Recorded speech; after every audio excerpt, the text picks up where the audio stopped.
Oh, yuck. That looks horrible. All right. Good evening, everyone.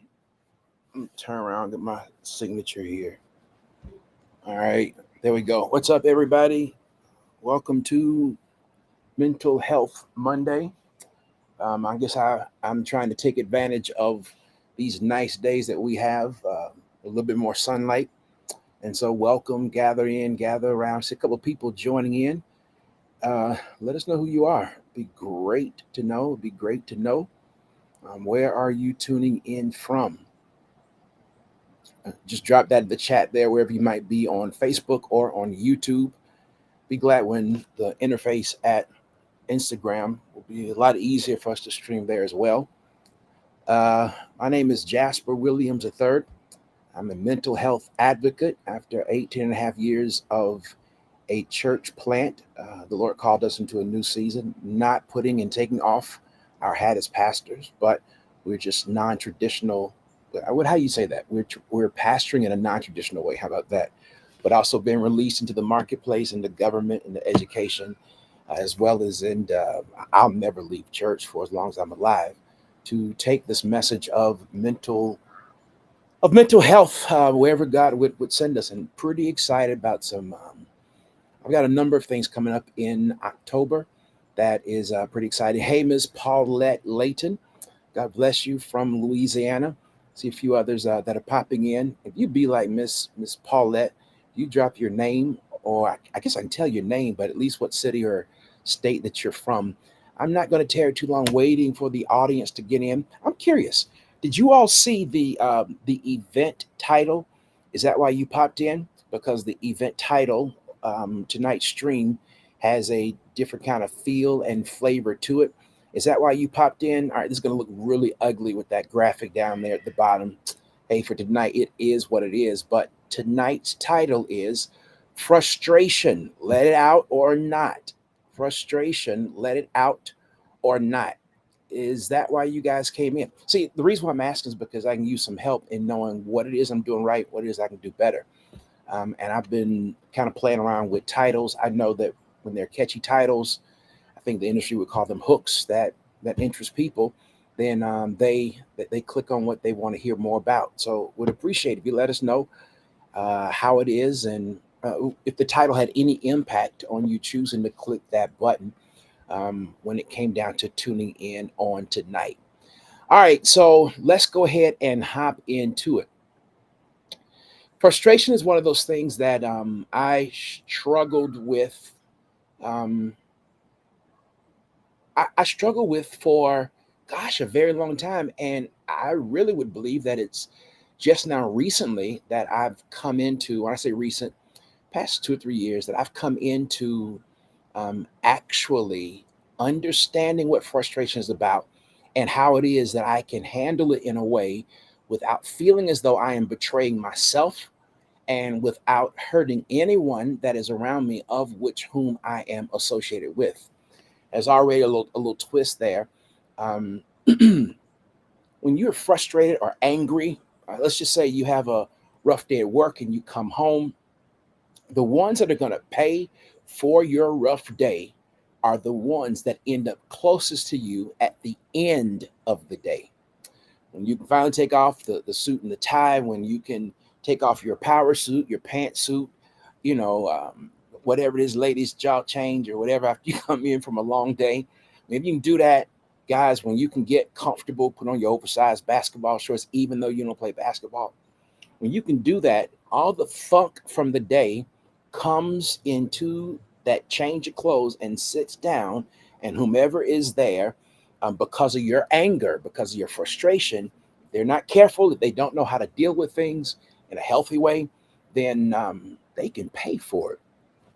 Marijuana, I'm not an advocate of. I'm not saying that that is a healthy way, but God has designed us to be able to level set, to be able to bring ourselves to a place where we can logically think through and process through our feelings.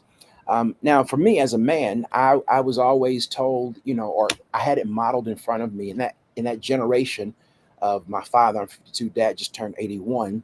That men weren't permitted to show emotions, and that really did something to me as I moved on in the life that I turned off my own feelers, if you understand what I'm saying. But what I turned on was a higher level of frustration. So this is what you have to make the choice of. Are you going to turn off your feelings that this hurt, this made me angry, this person betrayed me, I'm very sad about this, I'm confused, all of those kinds of emotions? Are you going to turn them off? Because if you do, that's when frustration will come. All right, y'all. I worked on this graphic. Y'all got to see this graphic one more time. That's what we're talking about tonight. Frustration, let it out or not. Excuse. I know it's ugly at the bottom, that little bar there, whatever. I'll do better. I didn't know that till it was too late. So that's what we're talking about tonight. Frustration, let it out or not. All right, so let me put it this way. For those people who like math or who understand math formulas, when it comes down to frustration and you are dealing with frustration from wherever, and there's a whole bunch of places that you can become frustrated in. You can be frustrated with where you are in life, with where you are in your business, how your family is not coming together, how a plan isn't coming together, what your money looks like, frustrated about a church experience or where you are, you name it. Frustration can gather as a cloud over any and all of those kinds of topics. And the worst and the most intensified kind of frustration is when you have more than one area where this cloud of frustration is gathering. Frustration comes when the books aren't reconciled. That's the point. When your emotional books are not reconciled, that's where frustration comes. So let me see if I can't give you an example. When well, gosh, I think even the litany that I just gave. Let's pick one. Let's pick one. Okay, let's take money for example. If you are not good with handling money, but you are married, and then now there is the responsibility or the accountability of handing money. This is a classic situation that my wife and I see all the time from couples that we counsel. One is a spender, oftentimes, and the other is a saver. And so, if the saver has the responsibility of keeping the books, making sure the household budget is balanced, there can be a frustration when the spender keeps catching sales. Do I have anybody out there that understands what I'm talking about? And so the one that is responsible for the budget, the saver, they try to talk to the spender and say, "Hey, look, this isn't going to work. This month, this amount of money came in, but this amount of money went out." And so now the spender says, "Okay, we won't do that again until the next month." And guess what? They catch some more sales. You let this go on month after month or year after year.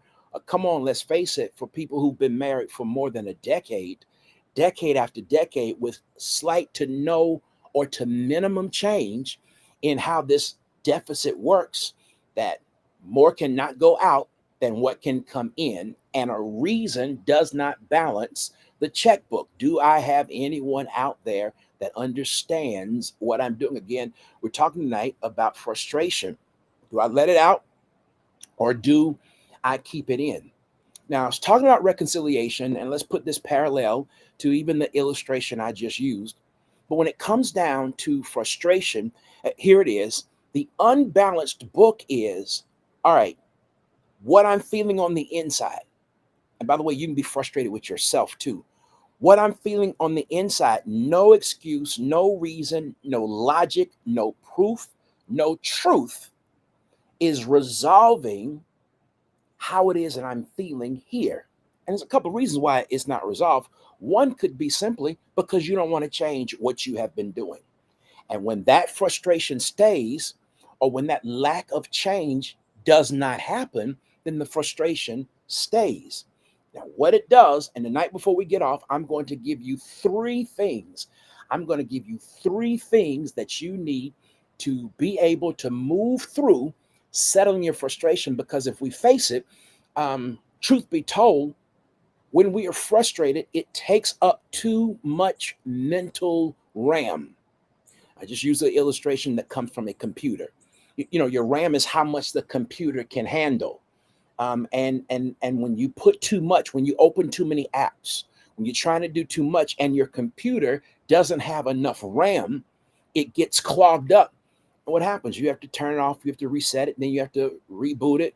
And you don't need to keep the same apps open. You don't need to do as much unless you get a bigger computer. And that's what I'm trying to explain to you that frustration does. Frustration builds up a pressure on the inside of your mind and your heart. And whenever there's that build up, it puts you in a potentially dangerous, maybe even toxic space in your mind. And now you're watching people that are closest to you get slimed by you. So, what do? Tonight's title: frustration. Do I let it out or not? Well, you already hear the answer. You let out your frustration.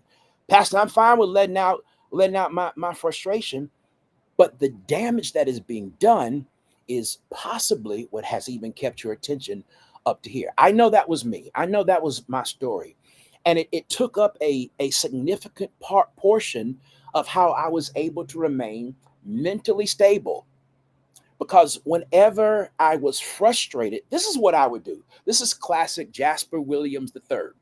Classic me. I didn't want to mess something up because of the potential of something that could come. So what I started learning to do was to, very unhealthy, might add you, is to keep my frustration on the inside, because I felt if I present my view, if I bring up a matter that has aggravated me, if I responded to something that was being said by my wife or not being said by my wife, that a frustration would begin to build up. And when that frustration began to build up, I got a track record of the bull in the china shop, stuff that has been destroyed, things that have been turned over, opportunities that should have been great and grand just blown up in front of my face. But the reason why is because I could not reconcile how to handle my frustration. And you are going, I really want to, and I believe that you will, that you, by the time this live is over, and I stay here forever, but by the time this live is over, you'll be able to have reasons to deal with your frustration, and a way in which you can move and chart your way forward to relieve this. Again, I said it once, I'll say it again. But whenever there is frustration, it will deregulate your mind.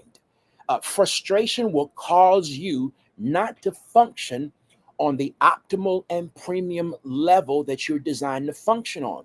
And when you take that, have you ever? I'm sitting there thinking about my mama when me and my brother had gotten on her last nerve. I just can't think. I just leave me alone. Just be quiet. Just be quiet. You understand what I'm saying? Because whatever she was dealing with was giving her a headache, was shutting down her ability to be able to think. Now, you add mental health issues. By the way, a lot of people struggle with mental health and they don't even understand. They just think it's the industry that they're in, that it's where they are in life. It is blah, blah, blah. But when you start adding components such as this, who do you know that has never been frustrated? When you add that component to something that is known in a mental health space or area in your life that has been identified, or when you're adding that to something that is not there, you get a pretty intensified and horrible cocktail if you let it. So now back to what I was saying. Me personally, when there was something that I was being frustrated with about, I said that I would not let my frustration out because of the opportunity, the potential of missing an opportunity for something to come back that would be enjoyable. If I don't want to just keep talking for myself. I know this stuff. I've lived through this stuff. I got the tools.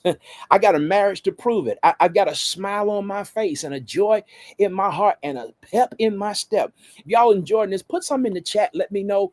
Say something if you would, please. Teach on, Pastor. Live on. We on a live on, whatever it is. Let me know that this is doing something, that this is hitting something, maybe answering a question or whatever. Let me keep going with you. So, one thing that could be spoiled is an evening of intimacy. Uh-huh. Something else that could be spoiled, a night out on the town. just an enjoyable dinner, maybe catch some jazz or a concert or whatever. And so these are my reasons. Well, we know what's gonna happen if it's intimacy. So I ain't saying nothing, right? If we're going out for a night on the town, I want her to feel sexy. I want to look like that. I want to, and so I'm still not saying anything. So I got to swallow it again. Are you understanding what I'm saying? I think one of the worst opportunities that I saw spoiled and foiled was when we went to go see our daughter when she was studying abroad, her first semester of her second year, her sophomore year. Jordan was going to be out of the country. She was in Italy, Florence, actually. She's going to be out of the country for the holidays, for Thanksgiving, actually. So we knew it was coming. We had saved up our money, and one of the worst things you can do, well, I'm not going to say that. Our family, we do not go anywhere that we cannot pay for cash. Just hear me on this one. There's no reason to be frustrated about that. If you can't afford it, stay your behind at home. That's my counsel to you. But you can be on a vacation or wherever you are without the press of the stress or the pressure of coming back to a leftover bill. So we had saved our money. We paid for the trip. We had all those kinds of things that was done. And we were leaving in November. This was November of 2019 to go and spend Thanksgiving with our daughter in Florence, Italy. Well, I got to the point to where I could not take the how I was feeling. This is my third time I had been on a medical sabbatical, and I couldn't take it again. I felt like I just could not do anymore. So in October, made the decision between my doctors and my wife and myself to step back, but we still had this trip that was coming. Well, 4 weeks, 3 weeks, whatever it was, wasn't enough time for me to get to the space and place to where I had been able to relieve and been able to get myself in that happy place. And so we went on that trip, and looking back on it, I realized that it was an opportunity that we won't ever recapture. Not that we won't travel anymore. Done a good amount of traveling since then. But I'm talking about when the kids were in that age, when our daughter's still a sophomore in college, and Quad had to have been like a junior in high school, sophomore, junior. He was a junior in high school. I was younger. We were younger. We'll never get that back again. Here it is now, because of where I was and the frustration that had built up in many, many different areas of my life. We are away. I can't sleep on the plane. I bought one of those external batteries and charged it up for my CPAP machine. I left the plug at home. When we get there, my back is hurting, and everything, and my head is throbbing, and I'm biting my tongue because I do not want to blow this opportunity. And you know what we did? I ended up staying in the hotel room, not so much because I didn't want to go, but I really couldn't go. My back would be hurting. When you get into a certain place, when it comes down to mental health, all your energy is zapped. You sleep an awful lot.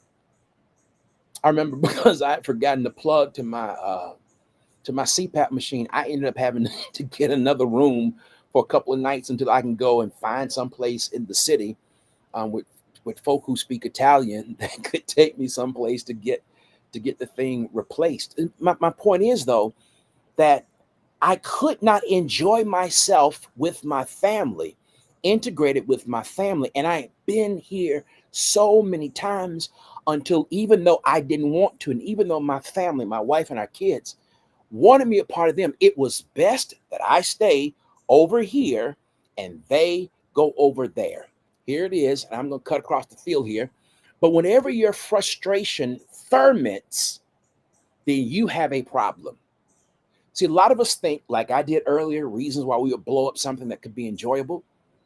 But a lot of us don't realize that what we're keeping on the inside is toxic. They're toxic feelings, they're toxic emotions, they're toxic memories that are associated with things.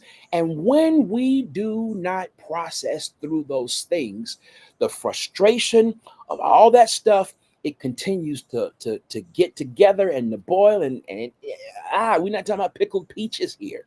We're not talking about wine, but this is a horrible combination that happens when our frustration begins to ferment. Are you understanding what I'm saying tonight? For those of you all who may have just come in, just tuned in, we're talking about frustration. Do we let it out or not? And so I realized that I was really disrespecting myself as well as disrespecting my wife. For me to sit on what I was frustrated with, no matter what was going to come, no matter what opportunity I saw that I wanted to return back to me, I was disrespecting and not being true to myself and not being true to my wife. So we kind of after it happened so much. I remember one day she said, Jasper, you have to go talk to such and such about that. My name at the time, she says, if you don't go talk to them, I am going to pay the price. And she was exactly right. As true as much as I didn't want to hear that, she was exactly right. If I had not gone and dealt with the person, the matter that was causing the frustration, what she was pretty much saying is that there would have been the fermentation of the frustration, and the leakage and the spillage would have ended up on those, back to where we started, those that are closest to you. And in this case, it would have been her. And there's a point there. I didn't see it when I was thinking through this matter. But if you're in that kind of relation, people say it's toxic relationships or toxic. I get it. Not tonight. But when you're in those kinds of relationships where frustration has fermented, this is what you need to do. For the person that is likely, we're either one, but the person that is most likely in our case, it was my wife. When my wife established her boundaries, when she pushed back and she says, I'm not going to engage in conversation here because you got that look on your face. I hated hearing her say that, but she was right. She was right to stand up for herself. She did not, we call it being slimed. She did not want to be slimed. I came to grips with it. I started thinking about it. Well, shucks. I wouldn't want to be slimed either. Oh, that's good. That is good. That is good. Because I'm talking to you from both sides of the table. I'm talking to you from the side of the table of someone who has dealt with mental wellness, but also how frustration has been gas on whatever was there. But I'm trying to turn the tables to show you all what the one who was being spewed on because of the fermented frustration, what it felt like. And one of the things you can do to that person who gets the leakage, you can stand up for yourself. I'm not staying here. I'll talk when you come down. Now, they might likely not like it. I know I did not. But I also knew that she was right and she was doing this for herself. Okay, I've gotten kind of off. All right, so let me give you these three things. Let me tell you how what just happened. It wasn't long ago that we had this situation with the neighbors, and we were trying to come together for something, and a few of the neighbors didn't agree with it. And one of them showed out a little bit, and all right, fine, no problem. It was a problem, but that's how you want to be. Okay, all right, details don't matter. So I'm out walking the dog. For those who are just joining tonight, we're talking about frustration. Let it out or not. I'm walking the dog, and just so happened the neighbor's garage is up. And I usually walk Creed without a leash. Our dog's name is Creed. I usually walk him without a leash. He listens to me pretty much. So when you go outside, look around, don't see anybody out there. All right, we head on out.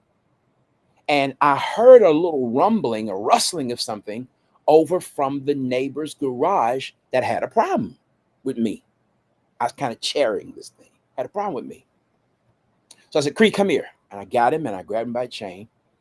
And so, true enough, what I heard produced my neighbor. And so he looks, or he looks, kind of looks back and keeps going. I felt that thing come up on the inside of me. I said, hey, man, let me ask you a question. Why don't you speak to me? And we had this thing, whatever. No blows were thrown, none of that kind of stuff. I said it ain't worth it to keep talking this joke about what he knows is wrong. I shook his hand and said, all right, for me, I just don't, we neighbors, no reason why it's not to speak, no matter whether I agree or disagree, or you agree or disagree. All right, cool. I said, but you know what? I wouldn't be a man if I didn't ask you. All right, so you see what I did? I when I saw him, that triggered me, and I'm thinking to myself, here's my opportunity to, from a more mature place and space, address him, because I had to be true to myself, because I was self-aware. Y'all know what I'm trying to say? I was aware. I was aware of myself and how I was feeling when I saw him. And so to relieve, I hope if I was in church, I'd say, I know I'm preaching, but I'm not in church. I'm out here on my deck. So I relieve the pressure of the frustration, because I very well could have seen him, had the heightened responses, the visceral responses, heart throbbing and blood pressure going up, and come back in the house, baby, do you such and such? Hey, wait a minute, why didn't you do? So suddenly it's no longer about me and my neighbor, but my wife is paying the cost. And as she's paying the cost, I'm taking the fermented frustration out on her about something simple. If I had not spoken to him, y'all get it? So what happened was, I spoke to him, was able to come back home, and I really didn't even have that kind of throbbing in your head, angry, this, that, and the other. I was, I'm like, can you believe this? Turned out to be a great conversation, my wife and I. But the other way it could have gone, or that it would have gone in times past, is I would have been mad at him, brought that fermented frustration. This is so good, y'all. This is so good, y'all. This is so good. I would have brought that fermented frustration in the house, and she would have paid. Just think back through what your living accommodations are, who it is that you live with, who it is that you see, who's on your side, who's an alibi, who really hits your buttons. And think about what happened because you wouldn't deal with your fermenting frustrations. I want to give you 3 reasons why you need to pop the top. Because fermented frustrations produce fizz. I didn't mean to do that. That was good. I just alliterated that thing. I need to write that one down. Fermented frustration produces fizz. 3 reasons. All right. Here's number 1. Not all pressure is good pressure. Not all pressure is good pressure. So you're frustrated about this, you're frustrated about this, you're frustrated about this. You only have one container, and the pressure is building up. Not all pressure is good pressure. I like pressure when I'm getting a massage. I like deep tissue pressure. Take me all the way up to the point to where you're about to bruise me. I like deep pressure. It's a good hurt to me. But when it comes down to the pressure of our frustrations, that is never a good kind of pressure. Here's the reason number 1 for you to deal with your frustration is that not all pressure is good pressure. Here's a second reason. So that your toxicity does not end up on somebody else. First reason you should pop the top is because not all pressure is good pressure. The second reason is because you don't want your toxicity to end up on everybody else. I use the illustration. We went to go visit our daughter. No reason for me to re-rehearse that one and go longer. Here's the third one. The longer you live with the lie, the more it becomes your truth. Y'all, that is so good. You know what? I gotta bless myself in some kind. That is so good. If you agree with me, that's good. That's good. That's good. Did you hear what I said? The longer you live a life with a lie, the more it becomes your truth. Matter of fact, that's what we're going to talk about next week. Living with a lie. That's what we're going to talk about next week. Living with a lie. Maybe I'll call it the danger of living with a lie. The longer you live with the lie, the more it becomes your truth. Three reasons why you should pop the top on your fermenting frustration. Number one, not all pressure is good pressure. Number two, so that your toxicity does not end up on anybody or everybody else. And here's the third reason, so that your lie doesn't become your truth. Okay, I need to write that one down because something just hit me. So that your lie does not become. All right, let me see. Okay, all right, I got it. Again, I think we already got it next week. All right, so here's the final thing.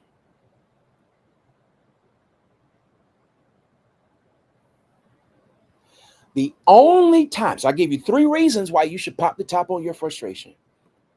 The only reason you should not address or deal with the place or the matter that is causing frustration, there's only one reason. Only one reason.